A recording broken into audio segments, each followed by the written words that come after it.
Le rôle que je propose de jouer à chacun de nos colloques, c'est de fournir un point de départ, puisque Guillemin est né il y a longtemps.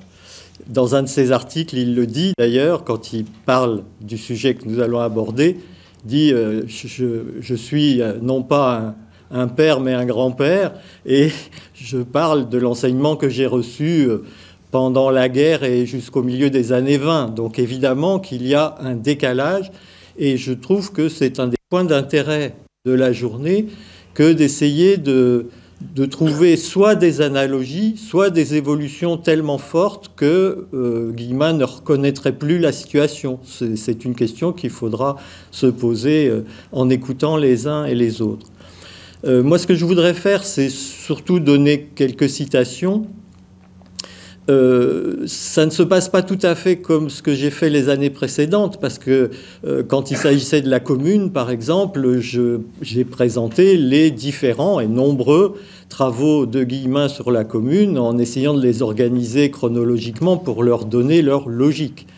Là, c'est différent, parce que cette obsession du mensonge dans lequel il a grandi et dont il a essayé de se libérer, elle est présente de 1937, c'est la plus ancienne citation que j'ai trouvée, à 85, où il a résumé tout ce qu'il pensait sur ce sujet dans un grand article qui figure dans le numéro anniversaire des temps modernes en janvier 85.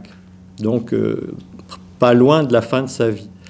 Et il n'a pas beaucoup évolué, pour des raisons d'ailleurs très naturelles qui sont autobiographiques, dans les témoignages qu'il a pu apporter.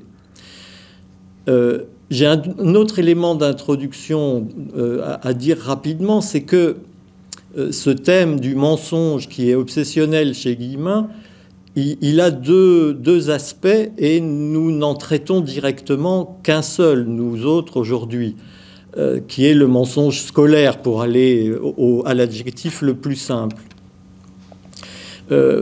Lui, il en parle parfois de façon très nette, mais c'est souvent englobé dans un thème plus général du mensonge de bon ton. C'est une expression qu'il emploie, et on devine sur quel ton il l'emploie.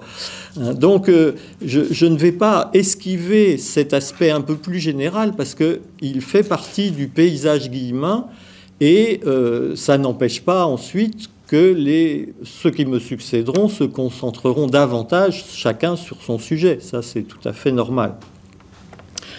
Alors, je vais commencer à l'envers, non pas par le texte des temps modernes qui est vraiment une sorte de résumé de tout ce qu'il a dit ailleurs, donc je ne m'en suis pas servi.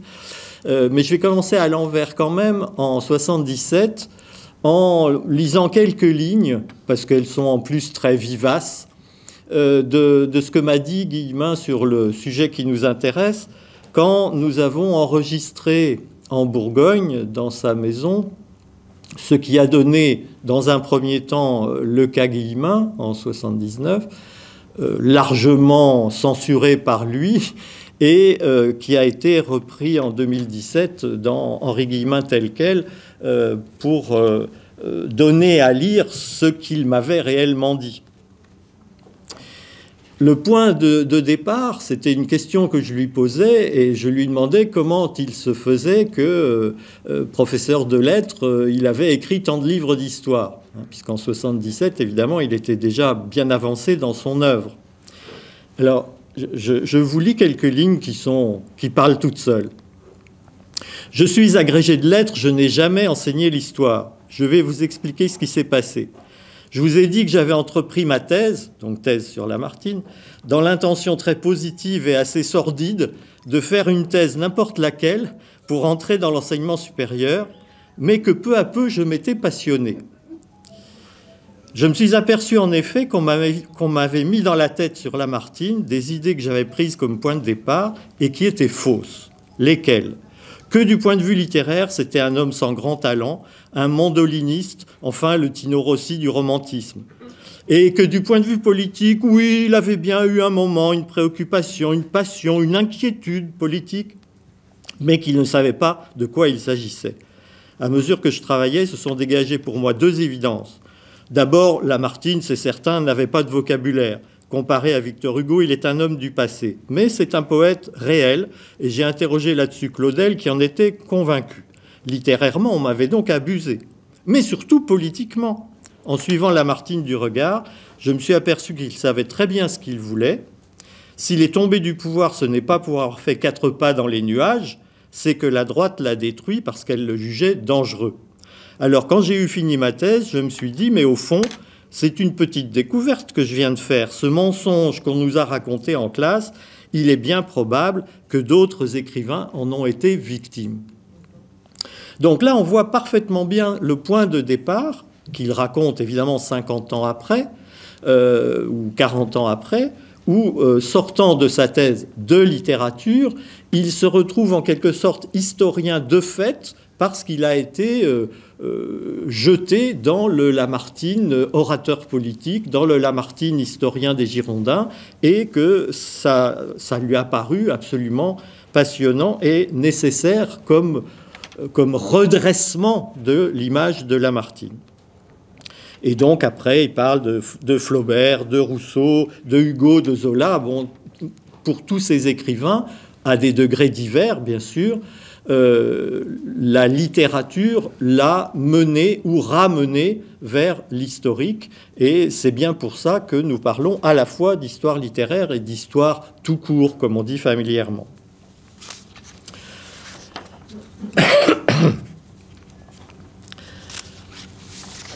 Alors, je vais procéder maintenant en 2 temps, et puis j'ai une petite conclusion, pas provocatrice, ce serait un grand mot, mais enfin, pour lancer éventuellement des débats cet après-midi. Je vais commencer par une sorte de patchwork d'une dizaine de citations très courtes, étalées sur de nombreuses années, mais dont la convergence et la ressemblance montrent le caractère obsessionnel de ce refus du mensonge subi et du travail littéraire et historique conçu comme un combat contre ce mensonge. La plus ancienne, je l'ai déjà lue dans un autre colloque, mais d'abord je l'aime bien, elle est à propos de Rousseau dans un article de 1937. Donc c'est la plus ancienne des citations que je vous ferai. Et elle concerne quelque chose dont Guillemin m'a souvent parlé, qui est que quand il était gamin à l'école, Rousseau était considéré comme une sorte de fou négligeable, voire dangereux, et que finalement, s'il avait été un peu persécuté, il l'avait bien cherché. Et donc, voici ce qu'il dit, c'est dans un grand article qui a été publié chez Utovi sous forme d'une petite brochure en 2014, je crois. Incassable légende, au pluriel, de l'histoire littéraire, elles se transmettent inexorables de manuel en manuel. Écoliers, nous les recevons et nous emportons avec nous dans la vie ces images absurdes ou menteuses qui nous servent à discourir péremptoirement sur des inconnus. Bon. Donc en 1937, il savait déjà très bien ce contre quoi il voulait se battre. Alors, je vais simplement ensuite donner les citations que j'ai réunies en indiquant leur date. Elles sont toutes éloquentes par elles-mêmes et ne demandent pas particulièrement de glose. 1951.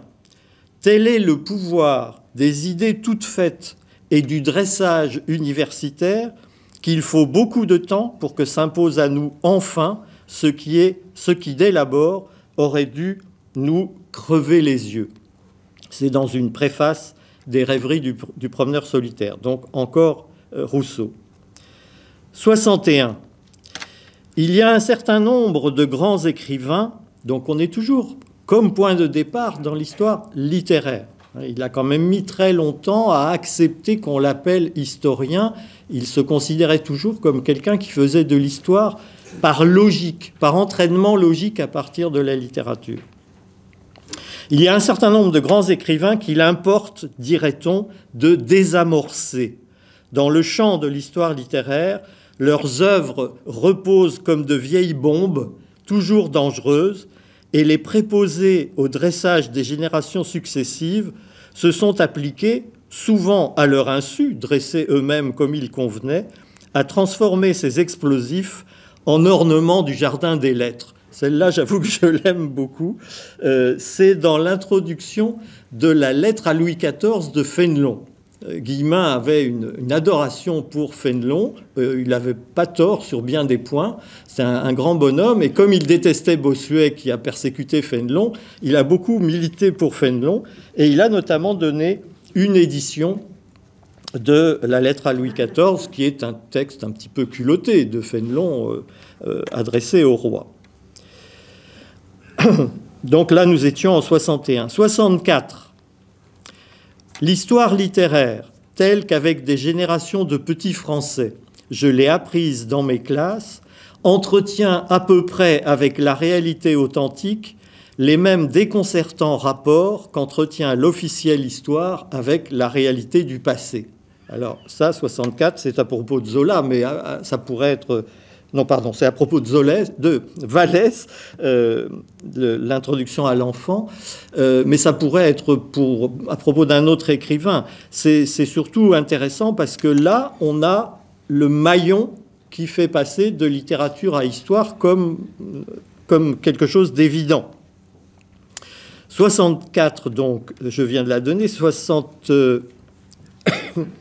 Pardon, j'en ai numéroté une de travers, voilà. À propos 66, à propos de tous ces travaux sur les origines de la Commune, et principalement sur la guerre de 70, il écrit, donc ça c'est dans l'arrière-pensée de Jaurès, donc puisque nous sommes dans sa salle, c'est une bonne raison de le citer. J'ai consacré à tout cela, c'est-à-dire cette curieuse guerre de 70, la capitulation, j'ai consacré à tout cela 10 ans d'études, patientes études, où allait de stupeur en stupeur le français moyen que j'étais, l'ancien écolier bien dressé. Alors, on ne peut que remarquer le retour permanent de cette image du dressage, une sorte d'animal savant que serait le jeune homme produit par l'enseignement français tel que l'a connu Guillemin, et il l'a vécu ainsi, et même s'il l'a vécu plus intensément sans doute que tel ou tel de ses contemporains, ça a nourri son travail, ça ne fait strictement aucun doute. Alors, il arrive que la formulation soit plus expéditive, mais on est finalement toujours à peu près dans le même registre. Par exemple, quand il parle en 67 de, je cite, ce stock de blagues édifiantes dont était faite la pâture universitaire servie aux gamins.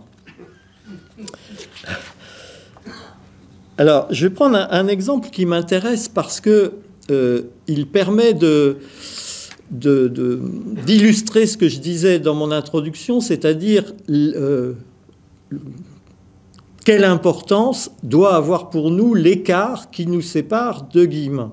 Lui parle de ce qu'il a subi enfant et adolescent, et évidemment c'est loin de nous. Un siècle à peu près, puisque 2021 moins 100, il était en train de terminer, il était en classe préparatoire. C'est une citation qui vient d'un article que j'aime beaucoup, qui est un des meilleurs articles de Guillemin, qui s'appelle « François-Marie Arouet dit Zozo dit Voltaire », qui est un article de la revue La Table Ronde de 1958, où il essaye de faire le point sur cet être, Voltaire, qui le hérisse par certains côtés et qui l'emballe par d'autres, parce que c'était un passionné. Et en passant, dans cet article, il fait un autre de ses rapports entre littérature et histoire, ou entre histoire de la littérature et histoire politique, dont j'ai déjà donné un exemple. c'est un petit peu plus long, c'est pour ça que c'est intéressant de lire la citation qui ne fait quand même que quelques lignes. « Je fais partie de ces générations de lycéens qui ont été élevés dans le culte de Brunetière, Faguet, Lemaître. J'ai mis du temps à m'apercevoir que ces trois rois étaient aussi trois bourgeois conservateurs et qui s'appliquaient à nous indiquer par le biais littéraire ce que nous devions penser, petits Français, des malfaiteurs à la Jean-Jacques et des primaires à la Hugo. Ainsi, dans les lycées d'une république complaisante, la classe dirigeante, par le truchement de ses critiques, avec les petits guillemets anglais que Guillemin utilise quand il veut exprimer le mépris, s'occupait de nous, la classe dirigeante, donc s'occupait de nous diligemment. Et l'on nous enseignait d'eux-mêmes, dans Sorel et dans Madelin, la version requise de l'histoire selon les possédants. Là, nous sommes en 58 et c'est une des premières fois que Guillemin exprime cette position si violemment, enfin si ouvertement. Il l'a répété par la suite plusieurs fois. Alors pourquoi est-ce que cet exemple m'intéresse? C'est qu'il parle des malfaiteurs à la Jean-Jacques et il a souvent parlé des brouilles et de l'hostilité entre Voltaire et Jean-Jacques Rousseau, et il est revenu très souvent, enfin souvent, au moins une dizaine de fois en 50 ans, disons, sur la demande faite par Voltaire qu'on mette Rousseau à mort. C'est pas l'expression, c'est punir capitalement un vil séditieux, mais enfin capitalement à son sens. Donc, il rappelle cela dans l'article dont je viens de faire une première citation, toujours l'article de la table ronde de 58, et il dit, donc de cette demande de Voltaire, « Il vaut mieux n'en pas trop parler. On me l'a fait comprendre autrefois lorsque j'ai appelé là-dessus l'attention. Raison de plus pour que je recommence. » Et à moi, oralement, il m'en a parlé aussi et il m'a dit ça fait partie des choses, c'est scandaleux que ça ne soit pas dans les manuels, etc. Et là, j'ai pu lui répondre, et il l'apprenait parce qu'évidemment, il n'a jamais pratiqué cette Bible que ma génération à moi a connue. Je lui ai dit que c'était dans Lagarde et Michard. Lagarde et Michard, 1961, l'édition que j'avais quand j'étais en seconde ou en première. Je crois que j'ai mis la citation. Voltaire réclame contre lui la peine capitale. André Lagarde et Laurent Michard, 18e siècle, Bordas, page 268. Donc, il y a des choses qui évoluent malgré tout. C'est un micro-exemple, mais enfin, où la vie d'un homme était en question malgré tout. Voilà. Alors, toujours dans cet article, et pour passer à la suite, Guillemin a une des assez rares formules, confiantes en l'avenir, qu'il lui arrive d'exprimer sur ce sujet. Si longue, donc c'est toujours 58 et toujours dans le même article, si longue que soit à détruire les mystifications de la littérature et de l'histoire, elles finissent toujours par tomber. Il n'a pas toujours dit ça, mais enfin, je voulais, par honnêteté, donner un exemple où il l'a dit. Alors, ce qui vient maintenant, ça sera plus développé dans la version écrite, parce que là, je ne veux pas être trop long, mais je trouve que c'est tout à fait intéressant. Il y a une dizaine d'exemples dont je ne vais utiliser que 3. C'est à propos du quotidien suisse, la Tribune de Genève. Dans un premier temps, entre le début des années 40 et le milieu des années 60, Guillemin a publié énormément, surtout des documents inédits, dans le Journal de Genève. Et puis sa collaboration avec le Journal de Genève s'est terminée parce que le Journal de Genève lui avait dit qu'il n'avait plus de francs suisses à lui donner. Et donc il est passé à la Tribune de Genève. Je ne saurais pas vous dire s'il y a une distinction idéologique forte entre les deux journaux. Ce qui est certain, c'est que la Tribune de Genève lui a laissé absolument carte blanche pour s'exprimer comme il le voulait. Et il a commencé son premier article qui s'appelle « Une critique réaliste ». Bon, c'est une sorte de slogan ou de programme, et du 30 janvier 66. Donc la date n'est pas inintéressante parce que ça fait à ce moment-là un peu plus de 2 ans que Guillemin a pris sa retraite anticipée. Il aurait pu rester conseiller culturel à Berne un peu plus longtemps, mais il a quitté la carrière diplomatique. Il n'est plus tenu à aucune réserve et il estime que désormais il peut vraiment s'exprimer. Il s'en était pas vraiment empêché jusque-là, mais enfin, là c'est un journal suisse. Il a travaillé 20 ans à l'ambassade de France en Suisse. Il estimait qu'il devait se tenir quand même bien face aux Suisses, je dirais. Et là, il se libère sans aucun doute. Alors, je vais simplement vous donner des titres d'articles et faire 3 fois une citation courte, mais qui est intéressante. 26 février 67, l'histoire de Bonne Compagnie. Donc, le titre donne, si vous voulez, le ton, et il s'agit, alors mes collègues historiens de la Révolution présents dans la salle savent sûrement qui c'est. Moi, j'avoue que je ne connais pas cet historien, s'il mérite ce nom. Guillemin dit que non. C'est à propos d'un livre qui s'appelle Monsieur de Buonaparte de Georges Roux. Et en fait, dans ce livre de Georges Roux, qui vient de sortir à ce moment-là, il y a une interprétation bourgeoise de la Révolution française qui le hérisse et il part en guerre contre cette histoire de Bonne Compagnie. Ensuite, 16 octobre 68, je remarque en passant, mais ça serait un autre sujet, ou plutôt c'est un non-sujet, Guillemin n'a pratiquement jamais parlé des événements de mai. Il y a un article de Guillemin très tardif. Je crois qu'il ne savait pas très bien quoi en penser. Donc, 16 octobre 68, le refus de se laisser monter sur la cervelle, donc, dont on s'est servi pour intituler ce que j'allais vous dire. C'est pas du Guillemin, c'est du Victor Hugo.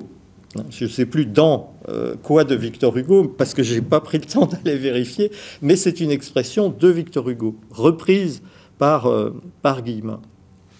Et celui-là, c'est le premier des articles de Guillemin où il parle directement de l'enseignement reçu. Donc il explique qu'il va donner seulement un témoignage personnel tiré de son expérience personnelle sur l'enseignement de l'histoire tel qu'il m'a été dispensé dans mes classes. Donc dans mes classes quand moi j'étais élève. Précisant toutefois qu'il ne s'agit pas d'hier mais d'avant-hier, je vous en ai parlé tout à l'heure, c'est là qu'il dit cela. Et il explique, témoignage restreint, je le reconnais, mais qui peut avoir sa valeur documentaire, et s'il m'a paru intéressant de le faire connaître, c'est que ce qui m'est arrivé a dû arriver à bien d'autres. Le mal que j'ai eu, la peine que j'ai eue à me déprendre lentement des images et des idées que l'on avait jetées dans mon esprit, imposées à mon esprit en matière d'histoire, les secousses qu'il m'a fallu donner comme un homme pris dans des broussailles ou pataugeant dans la glu pour substituer en moi aux légendes reçues et à l'histoire menteuse les réalités passionnantes de l'histoire telle qu'elle, de l'histoire vraie.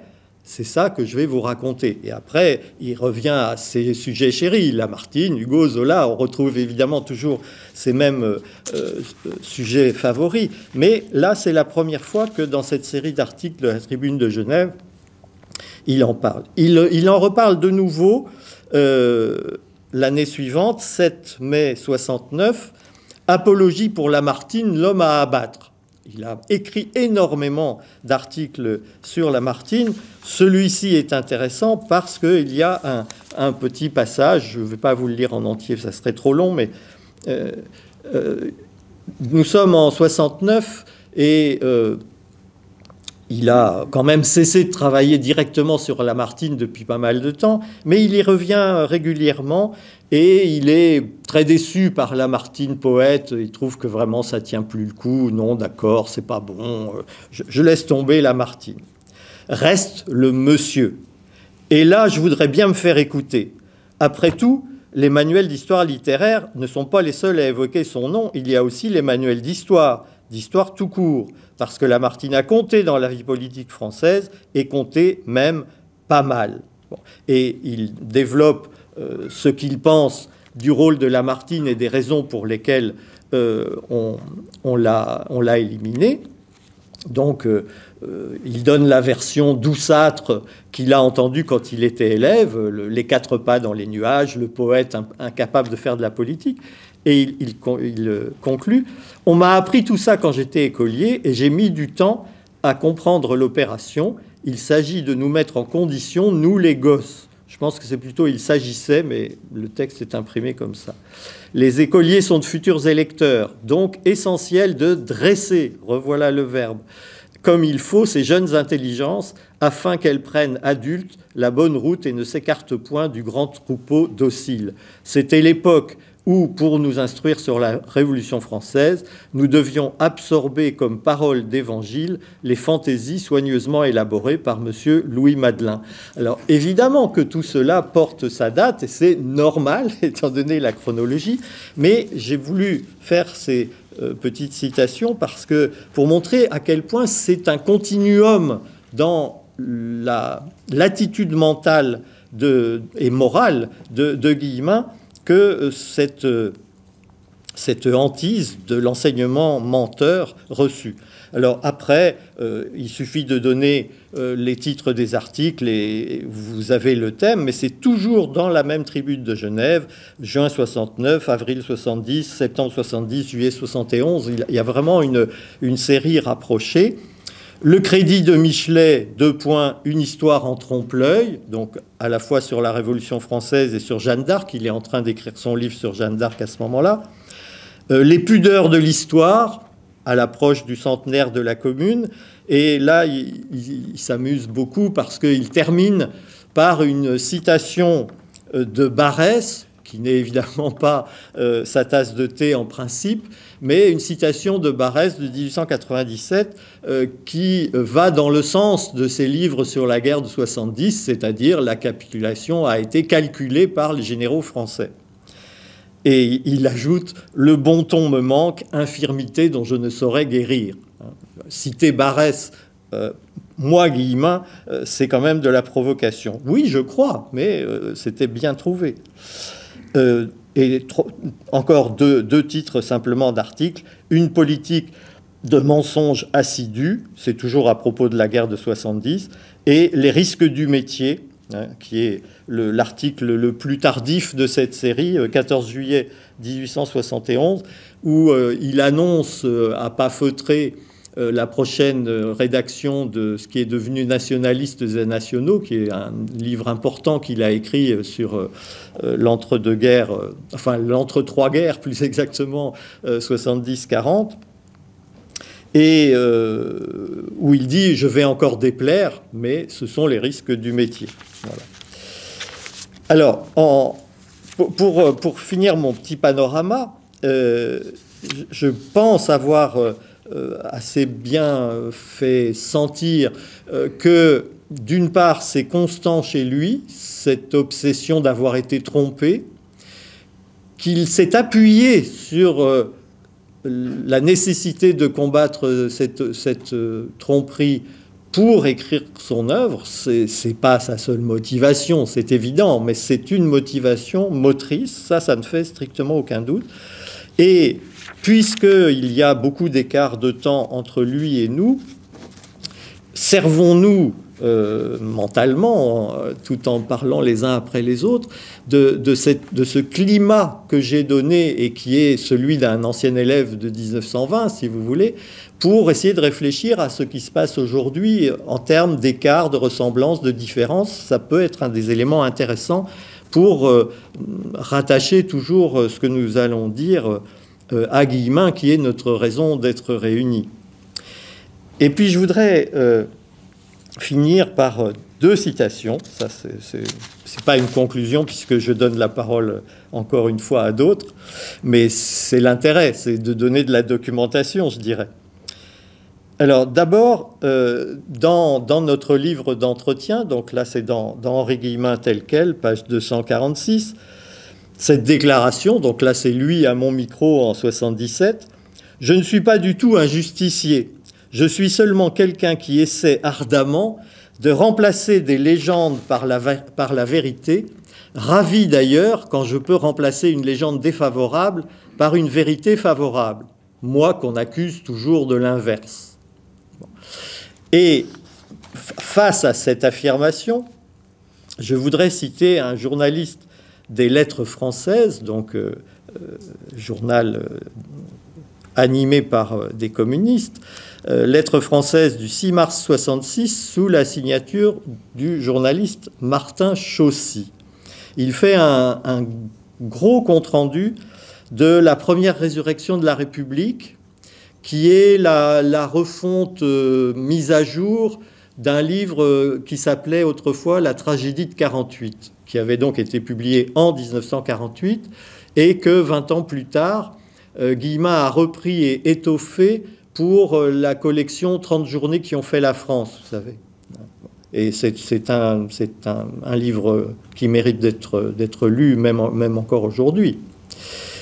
Et Martin Chaussy profite de l'approbation qu'il donne à ce livre de Guillemin pour faire un peu le point sur sa méthode. Et il dit, parmi les insultes qu'on lui lance le plus souvent, il y a cette accusation d'être un flic, ce que lui refusait d'être en disant « je ne suis pas un justicier ». Et voici ce qu'il écrit. Je m'arrêterai après, je ne ferai pas de commentaires, parce que justement, je trouve que c'est très intéressant qu'un communiste ait pu écrire ça en 66. Cette dernière injure mérite d'être relevée, donc l'injure d'être un flic. Il est vrai que Guillemin a le génie de l'enquête policière, qu'il subodore à 10 pas le gredin qui sommeille dans l'honnête homme. Mais un flic, que l'on sache, est d'ordinaire au service de l'ordre établi, ce qui n'est pas précisément la fonction d'Henri Guillemin.